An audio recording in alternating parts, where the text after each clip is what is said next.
नमस्कार दोस्तों, कैसे हैं आप सब। मॉडर्न हिस्ट्री की सीरीज के क्रम में आज का हमारा टॉपिक है बंगाल विजय या बंगाल के नवाब। आज की क्लास में संपूर्ण टॉपिक को हम लोग कवर करने वाले हैं।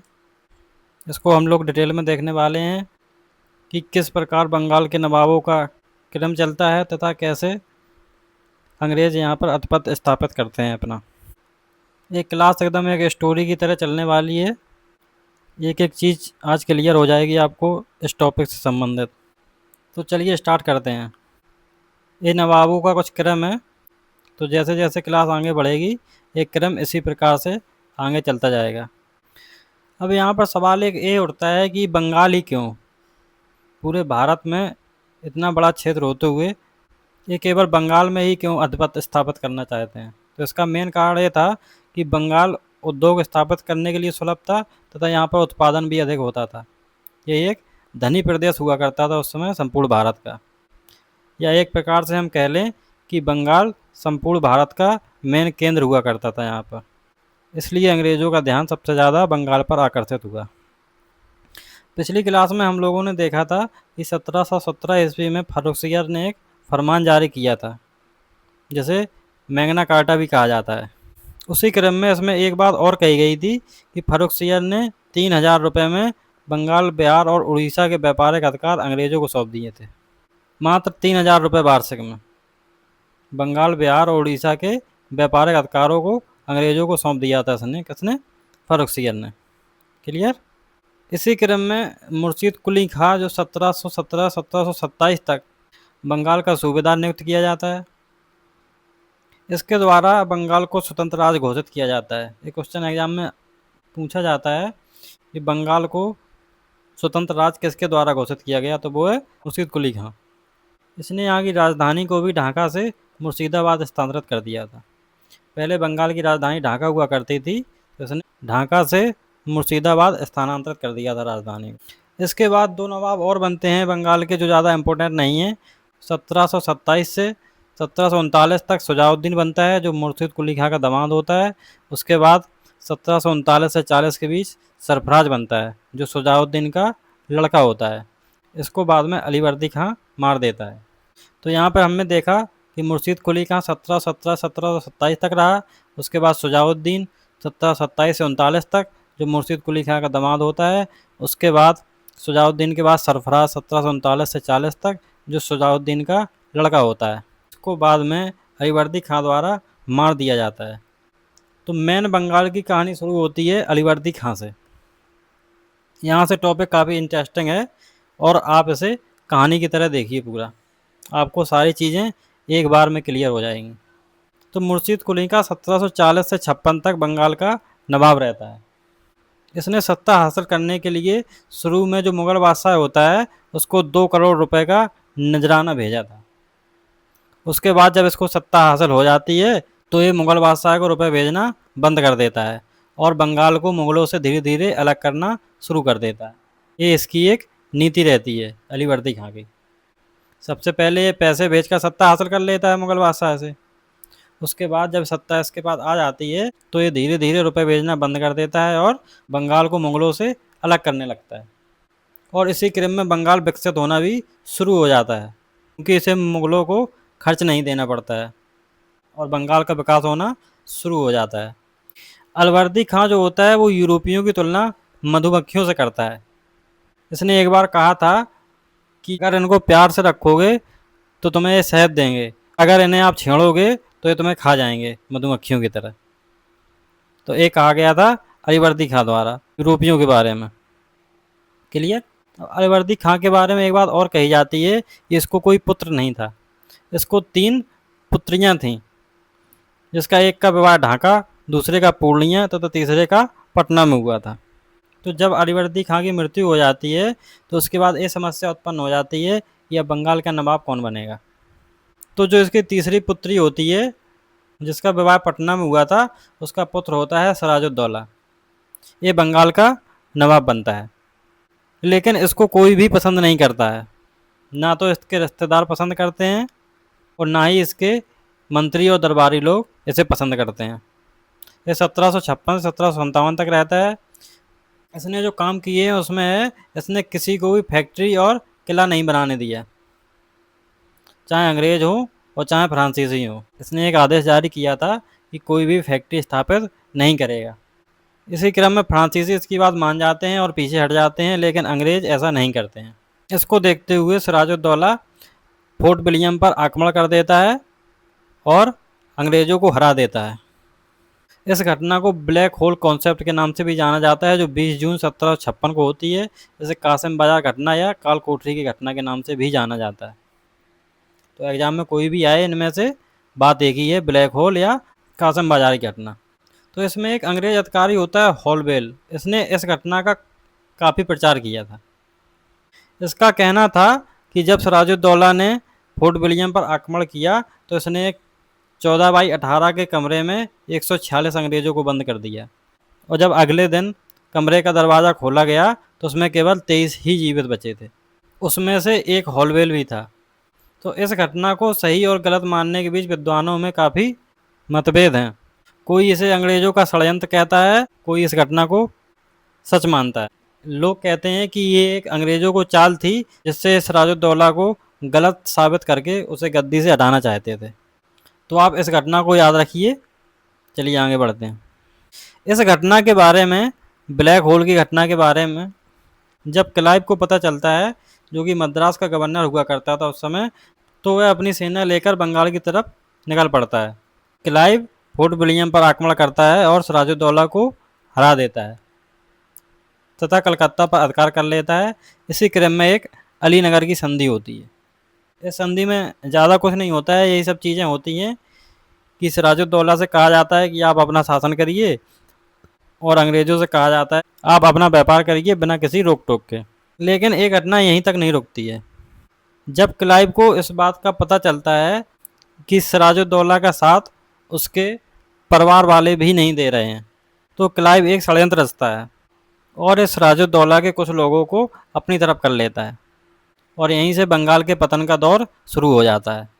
इसके बाद जब अंग्रेज इस अलीनगर की संधि का उल्लंघन करते हैं, तो उसी क्रम में एक युद्ध होता है, प्लासी का युद्ध। यह 23 जून 1757 को होता है। पश्चिम बंगाल में भागीरथी नदी के किनारे होता है। ये भी एग्जाम में पूछा जाता है। तो ये युद्ध होता है सिराजुद्दौला और क्लाइव के बीच। इसमें जो सिराजुद्दौला की तरफ से लोग होते हैं, उसमें मीर जाफ़र सेनापति होता है, राय दुर्लभ एक दीवान होता है, घसीटी बेगम इसकी मौसी होती है, अमी चंद एक व्यापारी होता है, और जगत सेठ एक बैंकर होता है। ये एक धनाढ्य व्यक्ति होता है, इसके पास बहुत सारा पैसा होता है। ये सारे लोग मिलकर सिराजुद्दौला को धोखा दे देते हैं और क्लाइव के साथ मिल जाते हैं। यही कारण होता है सिराजुद्दौला की हार का। ये सबसे बड़ा कारण होता है, क्योंकि जब उसका सेनापति और दीवान लोग ही उसका साथ नहीं देंगे, तो कोई युद्ध कोई कैसे जीत सकता है। यहाँ पर कहा जाता है कि क्लाइव की सेना सिराजुद्दौला की सेना की तुलना में आधी भी नहीं थी, आधे से भी कम थी, फिर भी अंग्रेज इनको हरा देते हैं। प्लासी का युद्ध अंग्रेज़ों का बंगाल पर प्रभुत्व स्थापित करने का पहला कदम होता है। इसके बाद अंग्रेज अपने ही एक आदमी मीर जाफ़र को बंगाल का नवाब घोषित कर देते हैं, जो 1757 से 60 तक रहता है। यह एक कठपुतली नवाब होता है अंग्रेज़ों का। अंग्रेज जो कहते हैं मीर जाफ़र वही करता है। एक कंपनी को मुफ्त व्यापार का अधिकार भी दे देता है। लेकिन अंग्रेज़ों की लालसाएं यहीं समाप्त नहीं होती हैं। अंग्रेज मीर जाफ़र से और अधिक लाभ चाहते हैं। इसी को देखते हुए अंग्रेज मीर जाफ़र को गद्दी से हटा देते हैं और मीर कासिम को 1760 में बंगाल का नवाब घोषित कर देते हैं। लेकिन मीर कासिम बहुत ही चालाक व्यक्ति होता है। यह अंग्रेज़ों का विरोधी होता है। यह अंग्रेज़ों से पीछा छुड़ाने के लिए सबसे पहले राजधानी को मुर्शिदाबाद से मुंगेर स्थानांतरित करता है। कि जो मुर्शिद कुली खां था, उसने राजधानी ढाका से मुर्शिदाबाद स्थानांतरित की थी, लेकिन यहाँ पर जो मीर कासिम होता है, वो राजधानी मुर्शिदाबाद से मुंगेर स्थानांतरित कर देता है। तथा अंग्रेज़ों की जो दस्तक नीति होती है, फ्री ट्रेड नीति, उसका विरोध करता है। इसी क्रम में एक पटना कांड नाम से एक घटना होती है। क्योंकि मीर कासिम अंग्रेज़ों का साथ नहीं देता है, इसी क्रम में एक घटना होती है पटना कांड के नाम से, जिसमें एलिस नाम का अधिकारी कासिम पर आक्रमण कर देता है। कासिम का कुछ कारोबार होता है यहाँ पर, उस जगह पर आक्रमण कर देता है। इस आक्रमण में मीर कासिम एलिस को हरा देता है। ये सब देखते हुए अंग्रेज दबाव बनाकर मीर कासिम को उसके पद से हटा देते हैं तथा 1764 में फिर से मीर जाफर बनता है। तो जब मीर कासिम को उसके पद से हटा दिया जाता है तो यह सहायता पाने के लिए अवध के नवाब शुजाउद्दौला के पास जाता है, जहाँ पर मुगल बादशाह शाह आलम पहले से मौजूद होते हैं। तो ये तीनों मिलकर एक त्रिकूट का निर्माण करते हैं। मीर कासिम जो बंगाल का नवाब होता है, शाह आलम जो मुगल बादशाह होता है और शुजाउद्दौला जो अवध का नवाब होता है। ये तीनों अंग्रेज़ों के विरुद्ध युद्ध के लिए अपनी तैयारी करते हैं तथा ये बक्सर के युद्ध में इनका आमना सामना होता है। बक्सर का युद्ध 22 अक्टूबर 1764 में होता है। मीर कासिम, शाह आलम और शुजाउद्दौला का सामना अंग्रेज़ों से होता है, जिसका नेतृत्व हेक्टर मुनरो करता है।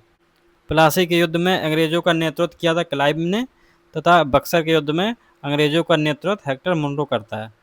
ये पहला युद्ध होता है जिसमें अंग्रेज़ सैनिक शक्ति के बल पर इन तीनों को हरा देते हैं। प्लासी के युद्ध में तो सिराजुद्दौला को धोखाधड़ी से हराया जाता है, लेकिन बक्सर के युद्ध में ये पहला युद्ध होता है जिसमें अंग्रेज़ सैनिक शक्ति के बल पर इन तीनों को पराजित कर देते हैं तथा इसी युद्ध के पश्चात अंग्रेज़ों की भारत में वास्तविक सत्ता की स्थापना होती है। आशा करता हूँ आप लोगों को समझ में आ रहा होगा ऐसा। इस युद्ध के पश्चात एक इलाहाबाद की संधि होती है जो दो पार्ट में होती है, एक तो अंग्रेज़ों और मुगलों के बीच यानी शाह आलम के बीच, दूसरी अंग्रेज़ों और सिराजुद्दौला यानी अवध के नवाब के बीच। पहली संधि जो अंग्रेज़ों और शाह आलम द्वितीय के बीच होती है वो 12 अगस्त 1765 ईस्वी को होती है। इसमें क्या होता है, बंगाल, बिहार और उड़ीसा को पूर्णतः अंग्रेज़ों को मिल जाते हैं। आपने देखा था कि 1717 ईस्वी में जो फर्रुखसियर होता है वो इनको बंगाल, बिहार और उड़ीसा के व्यापारिक अधिकार देता है, लेकिन इस संधि में बंगाल, बिहार और उड़ीसा पर पूर्णतः अंग्रेज़ों का अधिकार हो जाता है तथा इलाहाबाद और कड़ा जो कि अवध का पार्ट होता है ये मुगलों को सौंप दिया जाता है। 25 लाख की पेंशन भी मुगलों को दी जाती है इस संधि के द्वारा। तो ये जो 3 मेन पॉइंट है संधि के, इसको याद रखना है आपको। फिर से देख लें, बंगाल, बिहार और उड़ीसा को पूर्णतः अंग्रेज़ों को मिल जाते हैं। इलाहाबाद और कड़ा जो कि अवध का पार्ट होता है वो मुगलों को सौंप दिया जाता है और 25 लाख की पेंशन मुगलों को दे दी जाती है। और दूसरी संधि जो शुजाउद्दौला और अंग्रेज़ों के बीच होती है वो इसके 4 दिन बाद होती है, 16 अगस्त 1765 ईस्वी में। इसमें एक तो यही चीज़ होती है कि ये जो अवध का पार्ट होता है ये मुगलों को सौंप दिया जाता है, और दूसरी चीज़ ये होती है कि इसमें 50 लाख का जुर्माना देना पड़ता है इनको, अंग्रेज़ों को। इस युद्ध में शामिल होने के लिए जो अंग्रेज़ों को क्षति होती है उसका जुर्माना अवध के नवाब को 50 लाख के रूप में देना पड़ता है अंग्रेज़ों को। ये संधि होने के बाद आपको एक पॉइंट और रखना है कि 1765 ईस्वी में क्लाइव द्वारा बंगाल में द्वैध शासन लगा दिया जाता है, द्वैध शासन, जिसे 1772 ईस्वी में हेस्टिंग द्वारा हटा दिया जाता है। तो इस चीज़ को याद रखना है, बंगाल में द्वैध शासन कब लगता है, 1765 ईस्वी में कौन लगाता है, क्लाइव, और 1772 ईस्वी में हेस्टिंग हटा देता है इसे। तो इस प्रकार बंगाल में अंग्रेज़ों की सत्ता स्थापित हो जाती है। आशा करता हूँ आपको ये क्लास समझ में आई होगी। अगर क्लास अच्छी लगी हो तो चैनल को सब्सक्राइब ज़रूर कर लें, और अगर कोई पॉइंट समझ में ना आया हो तो कमेंट बॉक्स में ज़रूर बताएं, जिससे हम अगली क्लास में उस पॉइंट को डिस्कस कर लेंगे आपके साथ। क्लास को अधिक से अधिक शेयर करें। मिलते हैं नेक्स्ट क्लास में एक नए टॉपिक के साथ। धन्यवाद।